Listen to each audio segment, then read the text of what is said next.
តាមុំជួបជាមួយនឹងក្រុមទូកងัวកៃរ៉ាន់បាទ Trận 35 diễn ra giữa hai đội chùa Đầy Ông đường đua bên trái và chùa Pô Thi Răng Xây 2 đường đua bên phải. គូប្រកួតទី5រវាងក្រុមទូកងัวដៃអង្គអំនៅខ្សែទឹកខាងឆ្វេងជួបជាមួយនឹងក្រុមទូកងัวពោធិរាំងសីទ្វាអំខ្សែទឹកខាងស្ដាំបាទ Trận 36 diễn ra giữa đội chùa Vàm Nhung đường đua bên trái và chùa Cái Đuốc Nhỏ 1 đường đua bên phải. គូប្រកួតទី36រវាងក្រុមទូកងัวយ៉ាំញួងអំនៅខ្សែទឹកខាងឆ្វេងជួបជាមួយនឹងក្រុមទូកងัวកៃដួកតូចទី1អំខ្សែទឹកខាងស្ដាំបាទ Trận 37 diễn ra giữa hai đội Long Hòa Cao 1 đường đua bên trái và chùa Thứ Ba đường đua bên phải. គូប្រកួតទី37រវាងក្រុមទូកងัวកៅមកឡុកវ៉ាអំនៅខ្សែទឹកខាងឆ្វេងជួបជាមួយនឹងក្រុមទូកងัวព្រែក3អំនៅខ្សែទឹកខាងស្ដាំបាទ ម្ដងទៀតគឺថាក្រុមគណៈចាត់តាំងខ្ញុំបាទសូមជូនដំណឹងទៅដល់ប្រធានក្រុមរបស់ក្រុមទូកងัวដែលបានអំកន្លងមកដល់ខ្សែប្រត់គឺថាសូមប្រធានក្រុមយើងគឺថាជួយនាំទូកដើម្បីវិលត្រឡប់ទីវទីកន្លែងដើម្បីនឹងក្រុមគណៈចាត់តាំងខ្ញុំបាទឲ្យអាជ្ញាកណ្ដាលចាត់តាំងពិធីអំបន្តទៀតបាទសូមថ្លែងអំណរអរគុណទុកជាមុនបាទ Ban tổ chức chúng tôi xin thông báo tất cả các đội ghe chúng ta còn ở đây chúng ta khẩn trương về điểm xuất phát đi ạ. Để chúng ta tiến hành đợt đua thứ 3 vòng bảng.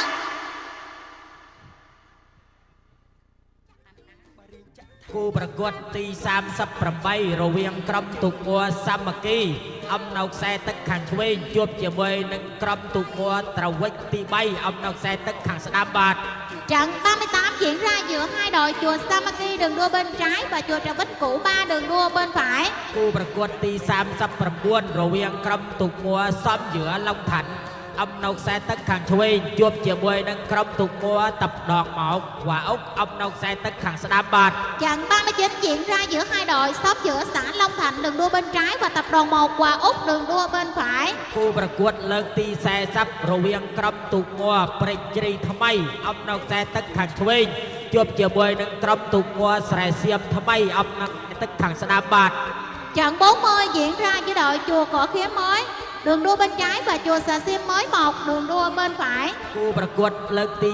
41រវាងក្រុមទូកងัวពោធិរាំងសីទី1អំនៅខ្សែទឹកខាងឆ្វេងជួបជាមួយនឹងក្រុមទូកងัวស្រែសៀមចាស់អំខ្សែទឹកខាងស្ដាំបាទ Trận 41 diễn ra giữa hai đội chùa Pô Thi Răng Xây 1 đường đua bên trái và chùa Xà Xiêm cũ đường đua bên phải. គូប្រកួតលើកទី42រវាងក្រុមទូកងัวត្រវិចទី1ជួបអំនៅខ្សែទឹកខាងឆ្វេងជួបជាមួយនឹងក្រុមទូកងัวកំពង់បោះត្រាចាស់ទី1អំនៅខ្សែទឹកខាងស្ដាំបាទ Trận 42 diễn ra giữa hai đội chùa Trà Vích Cũ 1 đường đua bên trái và chùa Nha Si cũ 1 đường đua bên phải. គូប្រកួតលើកទី43រវាងក្រុមទូកងัวកំពង់ស្បូវអំនៅខ្សែទឹកខាងឆ្វេងជួបជាមួយនឹងក្រុមទូកងัวកំពង់បោះត្រាចាស់ទី2អំខ្សែទឹកខាងស្ដាំបាទ Trận 43 diễn ra giữa hai đội chùa Cầm Phung Sbâu đường đua bên trái và chùa Nha Si cũ 2 đường đua bên phải. គូប្រកួតលើកទី44រវាងក្រុមទូកងัวងាំងរិតក្រញូងអំនៅខ្សែទឹកខាងឆ្វេងជួបជាមួយនឹងក្រុមទូកងัวស្រែសៀមថ្មីទី2អំនៅខ្សែទឹកខាងស្ដាំបាទ Trận 44 diễn ra giữa hai đội Ngăn Rít Cà Nhung đường đua bên trái và chùa Xà Xiêm mới 2 đường đua bên phải. គូប្រកួតលើកទី45រវាងក្រុមទូកងัวបាក់មូលអំនៅខ្សែទឹកខាងឆ្វេងជួបជាមួយនឹងក្រុមទូកងัวហួរធៀងអំនៅខ្សែទឹកខាងស្ដាំបាទ Trận 45 diễn ra giữa hai đội chùa Sóc Sâu đường đua bên trái và đội Hòa Thiện đường đua bên phải. គូប្រកួតលើកទី46រវាងក្រុមទូកងัวវិទ្យាស្ថានពុទ្ធសាសនាខ្មែរអំនៅខ្សែទឹកខាងឆ្វេងជួបជាមួយនឹងក្រុមទូកងัวអូជុំវង្សាទី1អំនៅខ្សែទឹកខាងស្ដាំបាទ Trận 46 diễn ra giữa hai đội Học viện Phật giáo Nam Tông Cần Thơ đường đua bên trái và chùa Ô Chum Quân Sa 1 đường đua bên phải. គូប្រកួតលើកទី47រវាងក្រុមទូកងัวកៃដួកធំទី2អំនៅខ្សែទឹកខាងឆ្វេងជួបជាមួយនឹងក្រុមទូកងัวត្រវិចចាស់ទី2អំខ្សែទឹកខាងស្ដាំបាទ Trận 47 diễn ra giữa hai đội chùa Cái Đuốc Lớn 2 đường đua bên trái và chùa Trà Vích Cũ 2 đường đua bên phải. គូប្រកួតលើកទី48គឺជាគូប្រកួតបញ្ចប់នៅលើកអំទី3រវាងក្រុមទូកួរអូជុំវង្សាទី2អំនៅខ្សែទឹកខាងឆ្វេងជួបជាមួយនឹងក្រុមទូកួរក្រញូងអំនៅខ្សែទឹកខាងស្ដាំបាទ Trận 48 diễn ra giữa đội chùa Ô Chung Quân Sa 2 đường đua bên trái và đội chùa Cà Nhung đường đua bên phải. Vâng, chúng tôi đã nhận được tín hiệu xuất phát của tổ trọng tài và bắt đầu lượt 3 vòng bảng là trận đấu giữa đội chùa Cái Đuốc Nhỏ 2 và chùa Nha Si mới 3. Cái Đuốc Nhỏ 2 đường đua bên trái và chùa Nha Si mới 3 đường đua bên phải. គូប្រកួតលើកទី3ក៏បានចាប់ផ្ដើមក្រុមអាជ្ញាកណ្ដាលគឺថាបានប្រឲ្យទូកចាប់ផ្ដើមដំណើរការហើយហេតុដូច្នេះហើយរវាងក្រុមទូកួរកៃដួតូចទី2ពាក់ផ្លាកលេខ6អំនៅខ្សែទឹកខាងឆ្វេងជួបជាមួយនឹងក្រុមទូកួរកំពង់បោះតារាថ្មីទី3ពាក់ផ្លាកលេខ12អំនៅខ្សែទឹកខាងស្ដាំសូមគោរពអញ្ជើញបងប្អូនយើងរងចាំទស្សនានិងជួយទះដៃស្វាគមន៍ផងបាទ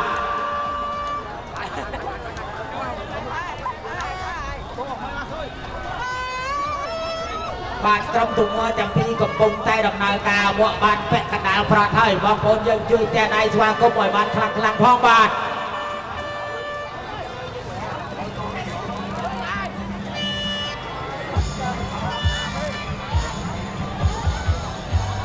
ទះដៃស្វាគមន៍ខ្លាំងឡើងបងប្អូនយើង Cái Đuốc Nhỏ 2 hay chùa Nha Si mới 3, đội nào sẽ giành chiến thắng Cái Đuốc Nhỏ 2 đường đua bên trái và chùa Nha Si mới 3 đường đua bên phải. Cổ động viên đâu hết rồi? Cái Đuốc Nhỏ 2 hay Nha Si mới 3, đội nào sẽ giành chiến thắng?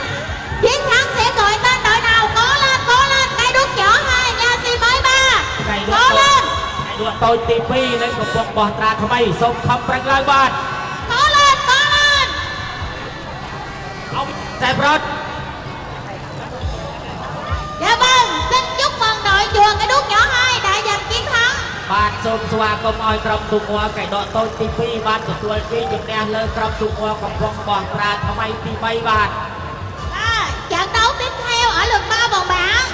Trận 34, 6 sậy Tà Mông đường đua bên trái và chùa Cài Ron đường đua bên phải. គូប្រកួតលើកទី34រវាងក្រុមទូកួរសៅសៃតាមុំពាក់ផ្លាកលេខ20អំនៅខ្សែទឹកខាងឆ្វេងជួបជាមួយនឹងក្រុមទូកួរកៃរ៉នពាក់ផ្លាកលេខ36អំនៅខ្សែទឹកខាងស្ដាំបាទ Theo như sự quan sát của chúng tôi thì hai đội vẫn đang rất xô kèo với nhau. បាទគូប្រកួតទាំងពីរកំពុងតែដំណើរការទន្ទឹមគ្នាសំដៅមួកខ្សែប្រត់ហើយហើយដូច្នេះហើយបងប្អូនយើងជួយទះដៃស្វាគមន៍ផ្ដល់នៅកម្លាំងកាយកម្លាំងចិត្តឲ្យចំណុះទូកទាំងពីរផងបាទ Dạ vâng, đã có sự bứt phá. Hai đội đang tung nước rút để về đích và đội nào sẽ tung nước rút thành công? 6 sậy Tà Mông hay chùa Cà Ron? Cố lên. Chiến thắng sẽ gọi tên đội nào? Cố lên. សូមស្វាគមន៍ដំណើរអំទាំងពីរគឺថាបានជិតមកដល់ខ្សែប្រត់ហើយបងប្អូនយើងជួយទះដៃស្វាគមន៍បាទ 6 sậy Tà Mông hay chùa Cà Ron? 6 sậy Tà Mông hay chùa Cà Ron? Cố lên.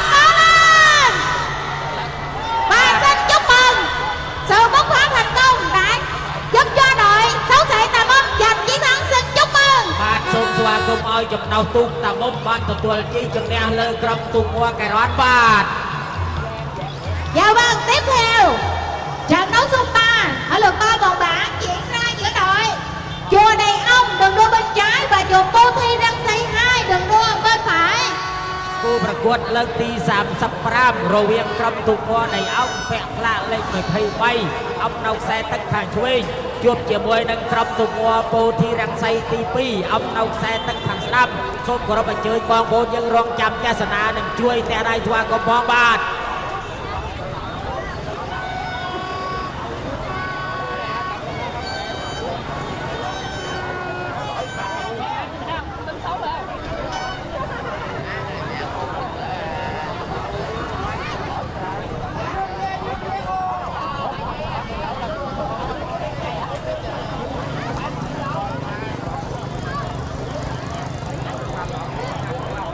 Đầy Ông đường đua bên trái và Cô Thi Răng Xây 2 đường đua bên phải và đội nào sẽ giành chiến thắng? Cổ động viên cả hai đội đâu hết rồi? បងប្អូនយើងជួយទះដៃស្វាគមន៍ខ្លាំងឡើងបាទ Đầy Ông hay Cô Thi Răng Xây 2 chiến thắng sẽ gọi tên đội nào? Cố lên. បន្តិចទៀតដល់ខ្សែប្រត់ហើយបងប្អូនយើងជួយខំប្រឹងបាទ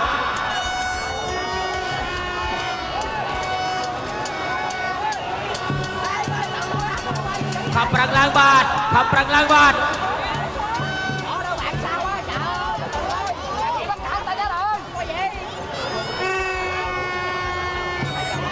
បាទសូមស្វាគមន៍ឲ្យដំណើរអបរបស់ក្រុមទុកវពោធិរក្សីទី2បានទទួលជ័យជំនះលើក្រុមទុកវដីអង្គបាទសូមស្វាគមន៍សូមបងប្អូនយើងជួយតែដៃស្វាគមន៍ខ្លាំងៗឡើងបាទ Xin chúc mừng đội chùa Cô Thiên Răng Xây 2 đã giành chiến thắng.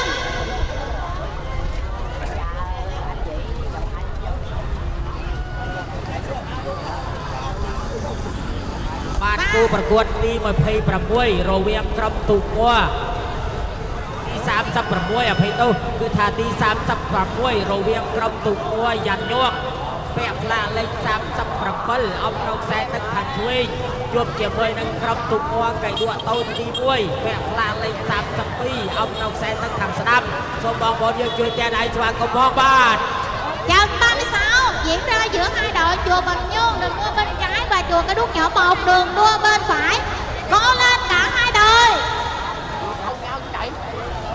Bình Nhơn đường đua bên trái và Cái Đuốc Nhỏ Một đường đua bên phải. Đội nào sẽ giành chiến thắng?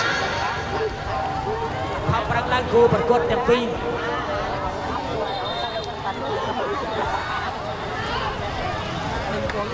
ជួយតែដៃស្វាគមន៍ខ្លាំងៗឡើងបងប្អូនអើយ Bình Nhơn hay Cái Đuốc Nhỏ Một, đội nào sẽ giành chiến thắng?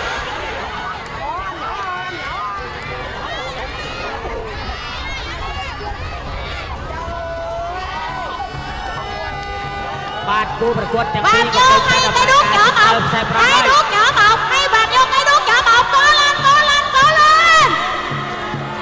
ខំប្រឹងឡើងបាទគូប្រកួតទាំងពីរជិតមកដល់ខ្សែប្រត់ហើយខំប្រឹងអស់ពីចិត្តពីពោះឡើងបាទ Bình Nhơn hay Cái Đuốc Nhỏ Một, Cái Đuốc Nhỏ Một, cố lên, bây ơi, cố lên. Cái Đuốc Nhỏ Một hay Bình Nhơn,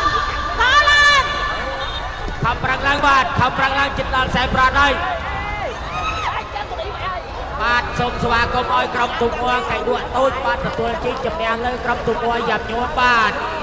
Xin chúc mừng đội chùa Cái Đuốc Nhỏ Một đã giành chiến thắng. បាទគូប្រកួតទី37រវាងក្រុមទូកួលោកវ៉ាកៅមកអប់នៅខ្សែទឹកខាងឆ្វេងជួបជាមួយនឹងក្រុមទូកួព្រេង3អប់នៅខ្សែទឹកខាងស្ដាំសូមបងប្អូនយើងជួយតែដៃស្វាគមន៍ផងបាទ Trận 37 diễn ra giữa đội Long Hòa Cao 1 đường đua bên trái và chùa thứ 3 đường đua bên phải trong bảng C.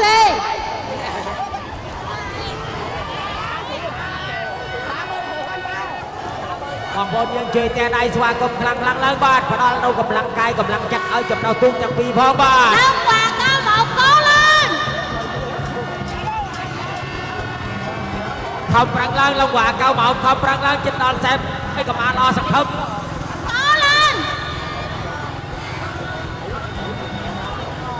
Xin chúc mừng đội ghe chùa thứ 3 đã giành chiến thắng. បាទសូមស្វាគមន៍ឲ្យក្រុមទូកួព្រេង3បានទទួលជ័យជំនះលើក្រុមទូកួកៅមកលោកវ៉ាបាទសូមបងប្អូនយើងជួយតែដៃស្វាគមន៍ផងបាទឥឡូវទូកគេ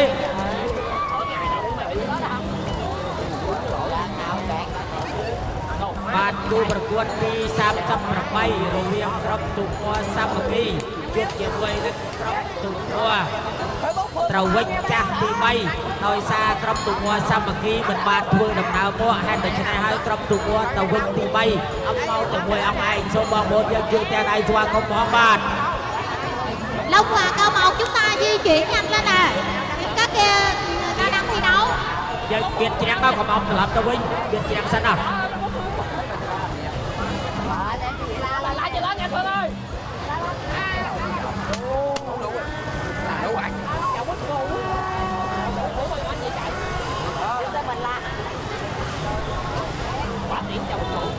ក្រុមទូកួលេខ5đóអ្នកចម្រៀងបិទជឿននេះយើងមានឲ្យដល់ច្រាំងឡើង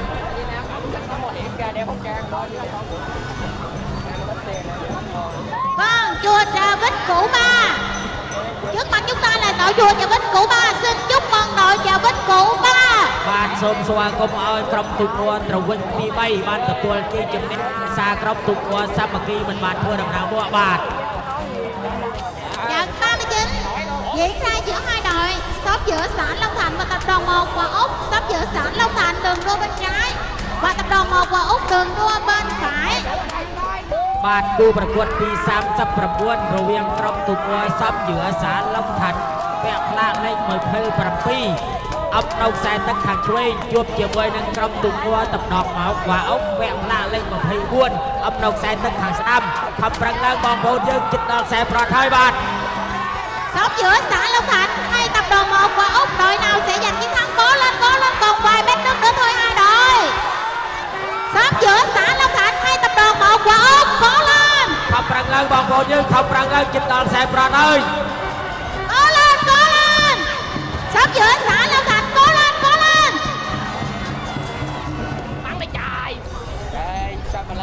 បាទសូមកុំឲ្យក្រុមទូកងួនតំណងមកវ៉ាអុកបានទទួលជ័យជំនះលើក្រុមទូកងួនសាប់ជឿសាឡុងថាន់បាទ Xin chúc mừng đội kia tập đoàn 1 và Úc đã giành chiến thắng. Và trận đấu số 40 diễn ra giữa hai đội chùa Cổ Khía Mới đường đua bên trái và chùa Xà Xiêm Mới 1 đường đua bên phải. គួតលើកទី40រវាងក្រុមទូកងួនព្រៃជ្រៃថ្មីពាក់ផ្លាកលេខ18អបនៅខ្សែទឹកខាងឆ្វេងជួបជាមួយនឹងក្រុមទូកងួនស្រែសៀមថ្មីទី1ពាក់ផ្លាកលេខ19អបនៅខ្សែទឹកខាងស្ដាំកំពុងតែដំណើរការហើយតែឆ្នះហើយសូមគោរពអញ្ជើញបងប្អូនយើងរងចាំទស្សនានិងជួយទះដៃស្វាគមន៍ខ្លាំងៗឡើងបាទ Cổ Khía Mới hay Xà Xiêm Mới 1, đội nào sẽ giành chiến thắng? គូប្រកួតទាំងពីរកំពុងតែដំណើរការទន្ទឹមគ្នាហេតុដូច្នេះហើយយើងមិនតាន់វាយតម្លៃថាទូកមួយណាទាំងទីជំនះលើទូកមួយណាទេបងប្អូនយើងជួយទះដៃស្វាគមន៍ឡើងបាទ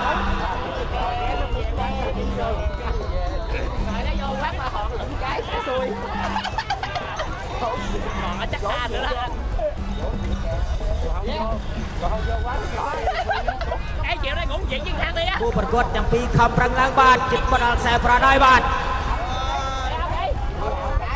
Cổ Khía Mới hay Xà Xiêm Mới 1, đội nào sẽ giành chiến thắng? Cổ Khía Mới đường đua bên trái, Xà Xiêm Mới 1 đường đua bên phải. គូប្រកួតទាំងពីរខំប្រឹងឡើងបាទបងប្អូនយើងជួយទះដៃខ្លាំងៗឡើង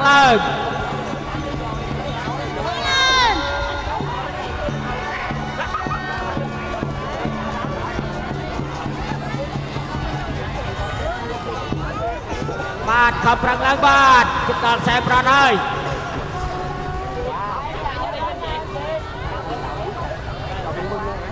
Xin chúc mừng đội chùa Xà Xiêm Mới 1 đã giành chiến thắng. សូមស្វាគមន៍ឲ្យក្រុមទូកងួនខ្សែសៀមថ្មីទី1បានទទួលជ័យជំនះលើក្រុមព្រៃជ្រៃថ្មីបាទ Trận 41 diễn ra giữa hai đội chùa Bô Thi Răng Xây 1 đường đua bên trái và chùa Xà Xiêm Cũ đường đua bên phải. គូប្រកួតលើកទី41រវាងក្រុមទូកងួនបូធីរង្សីទី1អបនៅខ្សែទឹកខាងឆ្វេងជួបជាមួយនឹងក្រុមទូកងួនស្រែសៀមចាស់ពាក់ផ្លាកលេខ8អបនៅខ្សែទឹកខាងស្ដាំសូមបងប្អូនយើងជួយទះដៃស្វាគមន៍ផងក្រុមទូកងួនទាំងពីរកំពុងតែដំណើរការបានពាក់កណ្ដាលផ្លូវហើយបាទ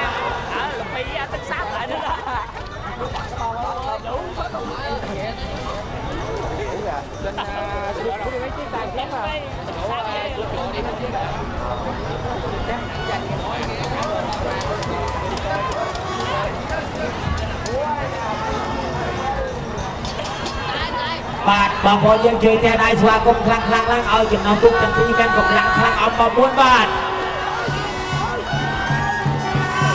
Bô Thi Răng Xây 1 hay Xà Xiêm Cũ nơi đội nào sẽ giành chiến thắng? Bô Thi Răng Xây 1 cố lên, Bô Thi Răng Xây cố lên, Xà Xiêm Cũ cố lên.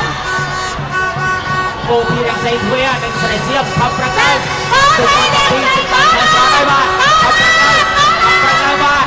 ខំប្រឹងឡើងបាទ Xin chúc mừng đội Xà Xiêm Cũ đã giành chiến thắng. Xin chúc mừng. សូមស្វាគមន៍ឲ្យក្រុមទូកងួនស្រែសៀមចាស់បានទទួលជ័យជំនះលើក្រុមទូកងួនបូធីរង្សីបាទ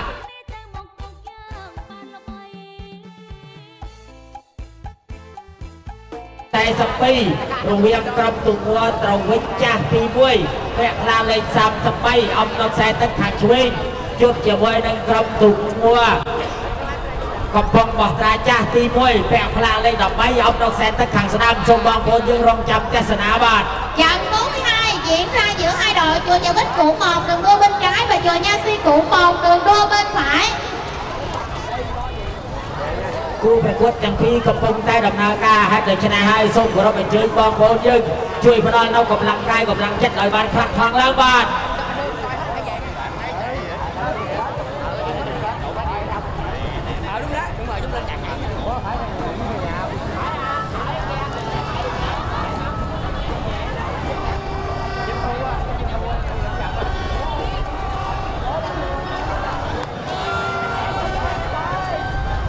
គូប្រកួតរវាងក្រុមទូមួ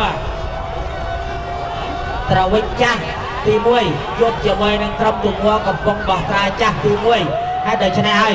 បានធ្វើដំណើរកំពុងតែដំណើរការជិតមកដល់ខ្សែប្រត់ហើយសូមគោរពអញ្ជើញបងប្អូនយើងជួយតែដៃស្វាគមន៍ខ្លាំងខ្លាំងឡើងបាទ Chùa Nhà Bích Cũ 1 hay chùa Nha Si Cũ 1 có lên cả hai đội chỉ còn kèm đánh nước nữa thôi có lên ដល់ខ្សែប្រត់ហើយបងប្អូនយើងខំប្រឹងឡើងបាទ Nhà Bích Cũ 1 hay Nha Si Cũ 1 có lên ខំប្រឹងឡើងបាទខំប្រឹងឡើងជិត có lên có lên có lên có lên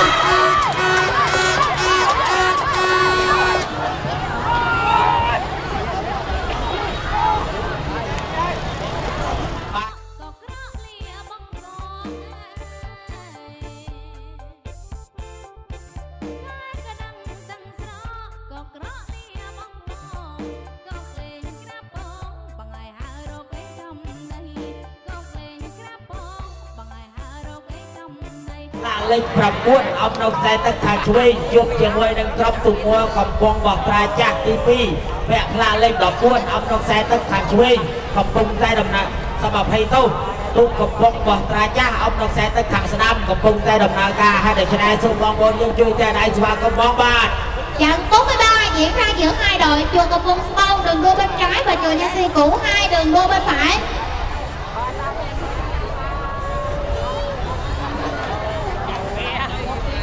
គូប្រកួតទាំងពីរកំពុងតែដំណើរការបានពាក់កណ្ដាលប្រត់ហើយហើយដូច្នេះហើយគឺថាសូមអញ្ជើញបងប្អូនយើងជួយតែដៃស្វាគមន៍ខ្លាំងខ្លាំងផងបាទ Cầu Bung Sông hay Nha Si Cũ 2 Cầu Bung Sông đường đua bên trái Nha Si Cũ 2 đường đua bên phải đội nào sẽ giành chiến thắng có lên cả hai đội. គូប្រកួតទាំងពីរកំពុងតែដំណើរការជិតមកដល់ខ្សែប្រត់ហើយយើងមិនអាចដឹងថាទុកមួយណាឈ្នះទុកមួយណាចាញ់ទេរងចាំបន្តិចទៀតបាទ Có lên chỉ còn vài mét nữa thôi có lên Cầu Bung Sông hay Nha Si Cũ 2 có lên ខំប្រឹងឡើងបាទខំប្រឹងឡើងជិតដល់ខ្សែប្រត់ហើយខំប្រឹងឡើងបាទ Cũ 2 có lên ខំប្រឹងឡើងបាទ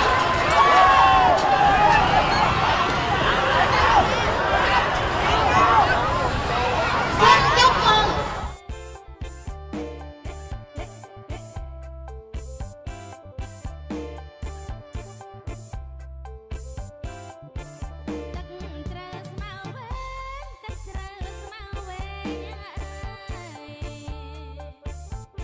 Là lên đọc 6អំណុកខ្សែទឹកខាងឆ្វេងជួបជាមួយនឹងក្រុមទូមួស្រែសៀមថ្មីទី2វគ្គខ្លាលេខ21អំណុកខ្សែទឹកខាងស្ដាំហើយដូច្នេះហើយក្រុមទូមួទាំងពីរកំពុងតែដំណើរការហើយដូច្នេះសូមគោរពអញ្ជើញបងប្អូនយើងទាំងដៃស្វាគមន៍ផងបាទ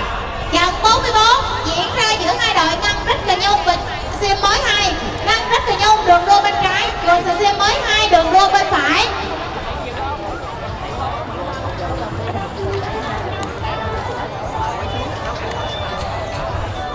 Ngân Rích Cà Nhung đường đua bên trái, và Xiêm Mới 2 đường đua bên phải. Đội nào sẽ giành chiến thắng? ក្រុមទូមួងាំងរិទ្ធនៅខាងឆ្វេងជួបជាមួយនឹងក្រុមទូមួស្រែសៀមថ្មីអំនៅខ្សែទឹកខាងស្ដាំហើយដូច្នេះហើយគឺថាសូមបងប្អូនយើងជួយតែដៃស្វាគមន៍ជិតមកដល់ខ្សែប្រត់ហើយបងប្អូនយើង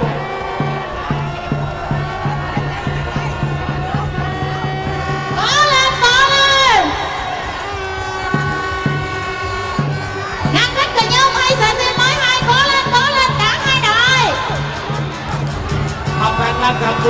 2 បានជិតដល់ខ្សែប្រត់ហើយ có lên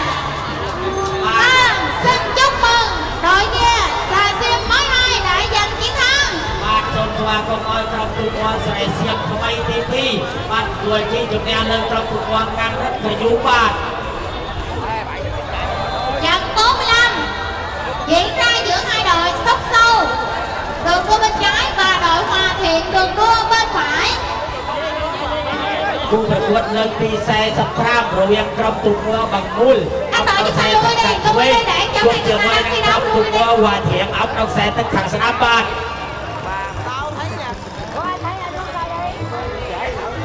tắt sáng vào bờ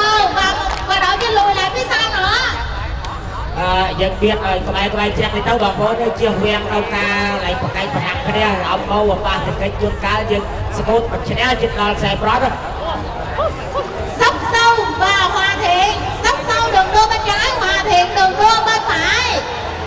ក្រុមទូកវ៉ាបង្មូលអបដល់ខ្សែទឹកខាងឆ្វេងជួបជាមួយនឹងក្រុមទូកវ៉ាវ៉ាធៀងអបដល់ខ្សែទឹកខាងស្ដាំបាទ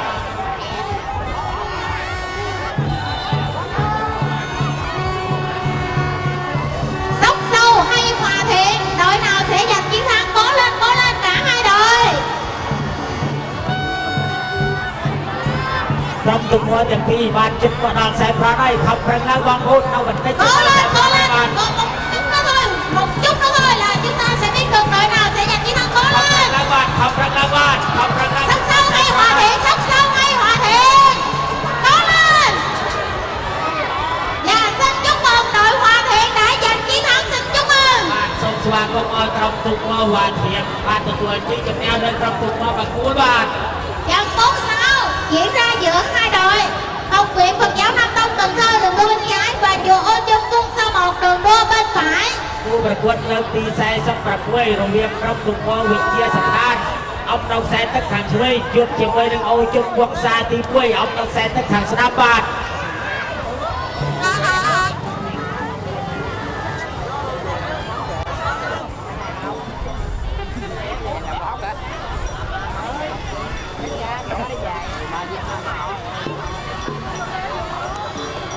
បាទគូប្រកួតទាំងពីរបានធ្វើដំណើរមកជាងពាក់កណ្ដាលខ្សែប្រត់ហើយហើយតែឆ្នេះហើយសូមគោរពអញ្ជើញបង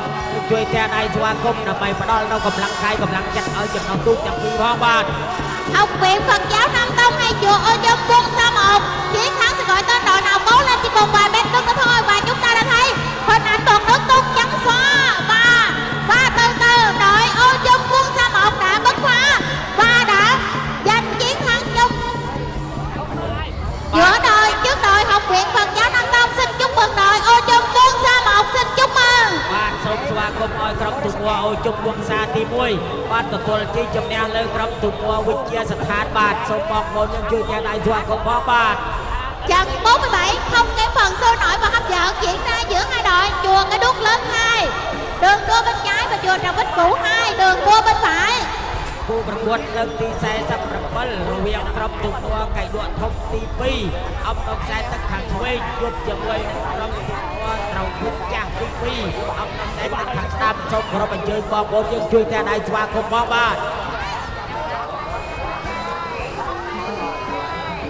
Cái Đuốc Lớn 2 đường đua bên trái chùa Trà Vinh Cũ 2 đường đua bên phải đội nào sẽ giành chiến thắng chúng ta cùng xem và cổ vũ cho cả hai đội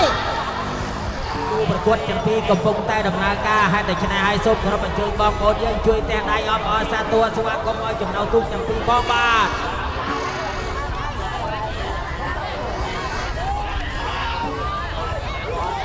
và theo như sự quan sát của chúng tôi vẫn chưa có sự bứt phá và hai đội vẫn đang rất xô kèo với nhau បាទគូប្រកួតទាំងពីរកំពុងតែដំណើរការជិតមកដល់ខ្សែប្រត់ហើយហើយតែឆ្នេះហើយមិនតាន់ដឹងថាអ្វីតម្លៃថាទូកមួយណាទទួលជ័យជំនះលើទូកមួយណាទេរងចាំបន្តិចទៀតបាទ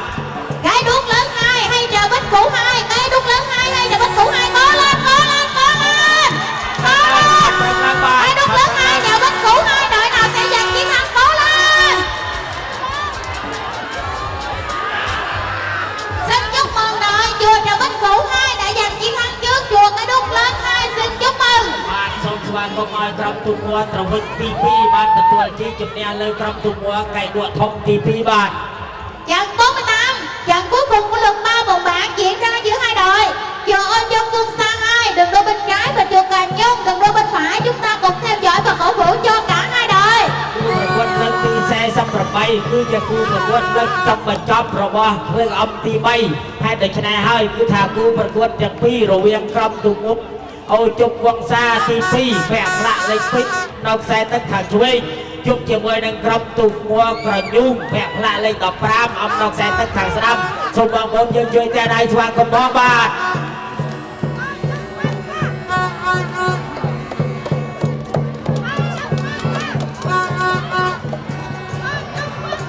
Cố lên Ô Dung Quân Sa 2 và Cà Nhung. Cố lên hai đội. Đội nào sẽ giành chiến thắng? Ô Dung Quân Sa 2 đường đôi bên trái, Cà Nhung đường đôi bên phải. Đội nào sẽ giành chiến thắng? Cố lên, cố lên, cố lên. ขอบรังล้างบาทขอบรังล้างกู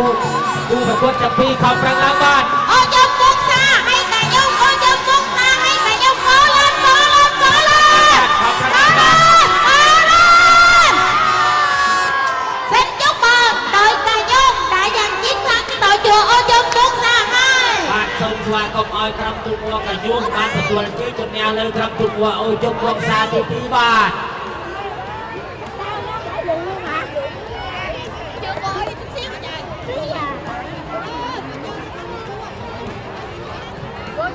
มรดกออนอันจังโบราณเจอหน้าไกลหน้าเนียงนามรดกออนอันจังโบราณทุกชีช่วยกัน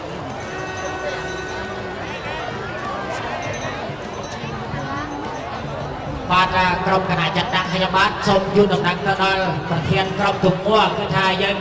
นอนตุ้งยังวิ่งตลับเต้าที่กันไหลจับพนเอาเทียบบาท Chúng ta khẩn trương lên nè.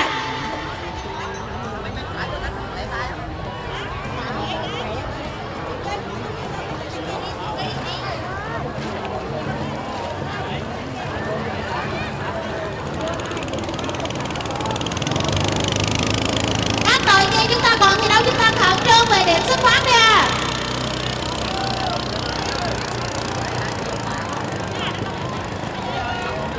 Các đội viên chúng ta ở bảng 5 đội chúng ta khẩn trương lên nè. บาทบอกบอลยังสัตย์บาลตัวเราคือทาตัวเราหลักที่เราให้เด็กชนะยังดังจะมาให้ทุกยังเอาประมาณซาให้เด็กชนะให้ทุกนาแต่เราเอาเทียบยังวิ่งตลับเต้าที่กันไหลแต่ไปจับพนเอาเทียบบาท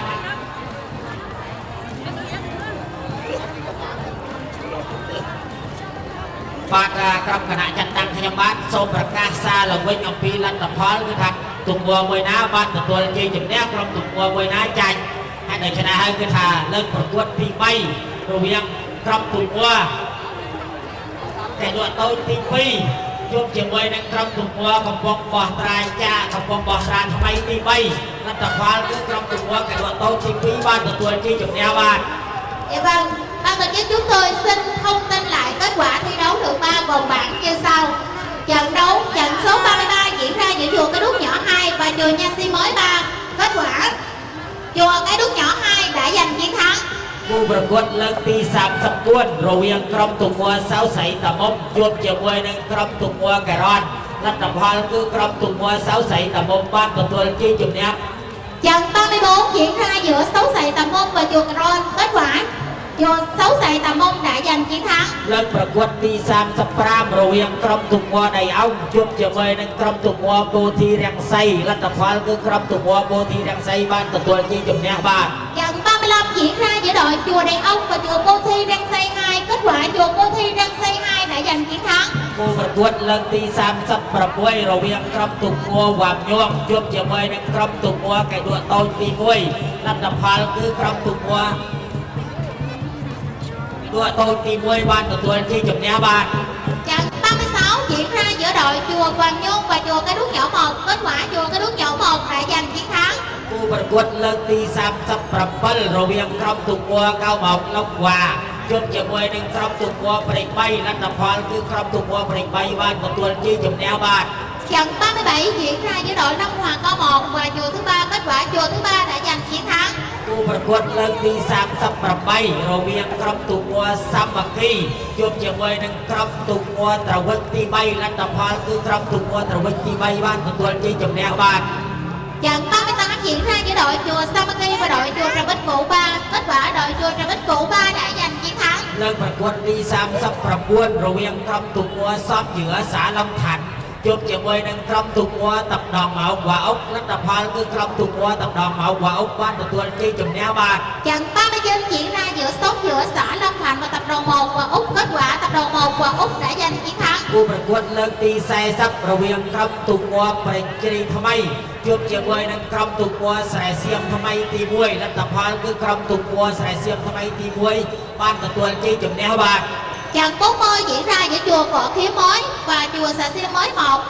kết quả chùa Xà Xiêm Mới 1 đã giành chiến thắng. គូប្រកួតលើកទី41រវាងក្រុមទូកមួពោធិរាំងសីទី1ជួបជាមួយនឹងក្រុមទូកមួស្រែសៀមចាស់លទ្ធផលគឺក្រុមទូកមួស្រែសៀមចាស់បានទទួលជ័យជំនះបាទ Trận 41 diễn ra giữa đội chùa Phu Thi Răng Xê 1 và chùa Xà Xiêm Cũ 1, kết quả chùa Xà Xiêm Cũ 1 đã giành chiến thắng. គូប្រកួតលើកទី42រវាងក្រុមទូកមួត្រវិចចាស់ទី1ជួបជាមួយនឹងក្រុមទូកមួកំពង់បោះត្រាចាស់ទី1លទ្ធផលគឺក្រុមទូកមួត្រវិចចាស់បានទទួលជ័យជំនះបាទ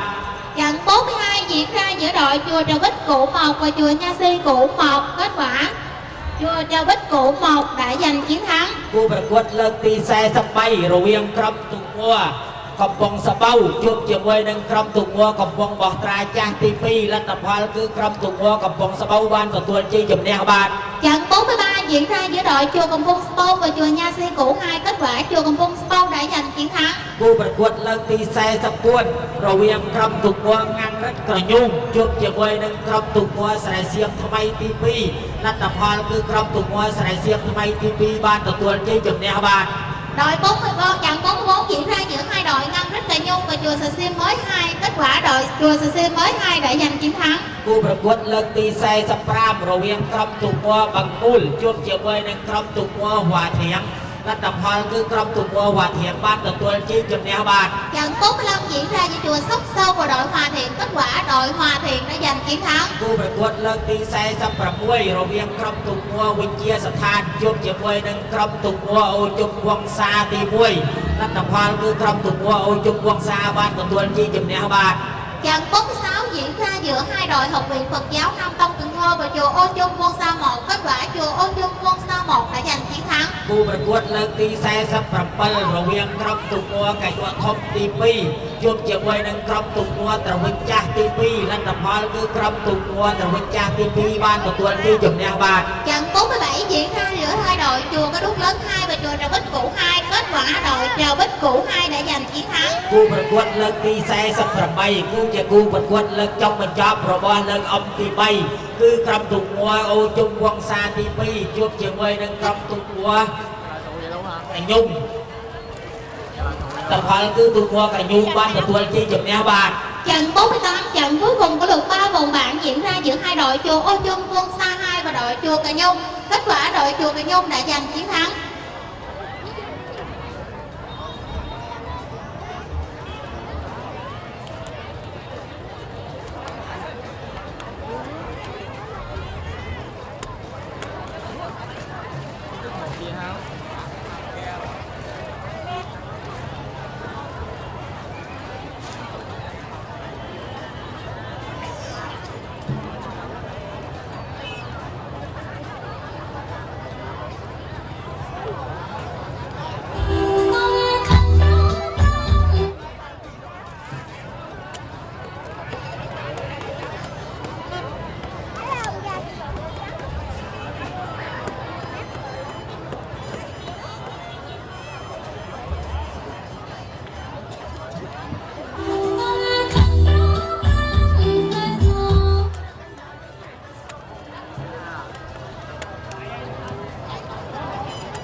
Một lần nữa xin mời quý khán giả cùng hướng về sân khấu cùng thưởng thức tiết mục được chép đoạn trong tác phẩm Chao Stratopchek. Xin mời quý vị cùng thưởng thức.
វិធីប្រឡងប្រណាំងទូកងខ្នាតតូចអបអរសាទរពិធីបុណ្យអកអំបោះឆ្នាំ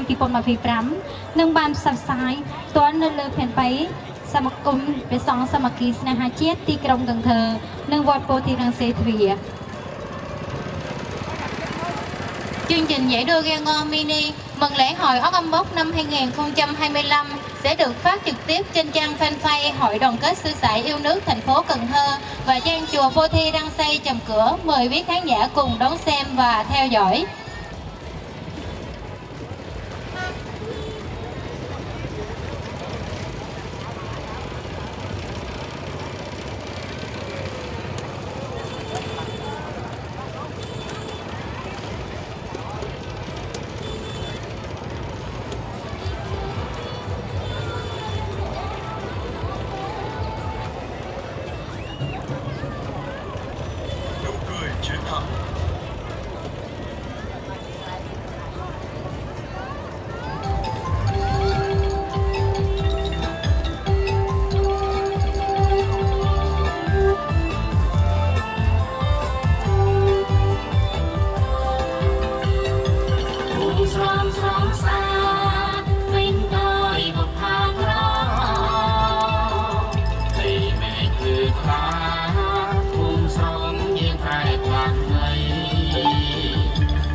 Cung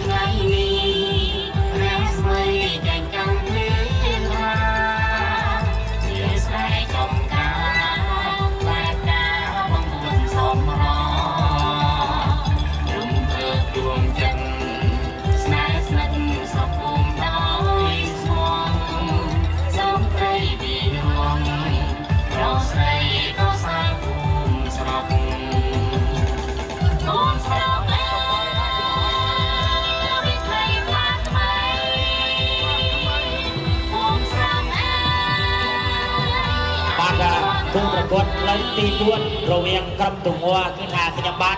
ក្រុមគណៈចាត់តាំងខ្ញុំបានក៏បានទទួលដំណឹងអំពីក្រុមអញ្ញាកណ្ដាលក៏កំពុងតែដំណើរការចាត់ផ្ដើមហើយហេតុដូច្នេះហើយគឺថាសូមគោរពអញ្ជើញបងប្អូនយើងរងចាំទស្សនាគូប្រកួតទី49រវាងក្រុមទូងួស្រែសៀមថ្មីទី1អំនៅខ្សែទឹកខាងស្ដាំជប់ខ្សែខាងឆ្វេងសូមអភ័យទោសស្រែសៀមថ្មីទី1ពាក់ផ្លាកលេខ19អំនៅខ្សែទឹកខាងឆ្វេងជួបជាមួយនឹងក្រុមទូងួតំដងមកវ៉ាអុកពាក់ផ្លាកលេខ24អំនៅខ្សែទឹកខាងស្ដាំសូមគោរពអញ្ជើញបងប្អូនយើងរងចាំទស្សនានិងជួយទះដៃស្វាគមន៍ឲ្យចំណោទទូកទាំងពីរផងបាទ Trận đấu 49, trận đấu đầu tiên của lượt 4 vòng bảng diễn ra giữa đội chùa Xà Xem mới 1 đường đua bên trái và tập đoàn 1 Hòa Úc đường đua bên phải. Chúng ta cùng theo dõi và cổ vũ cho cả hai đội.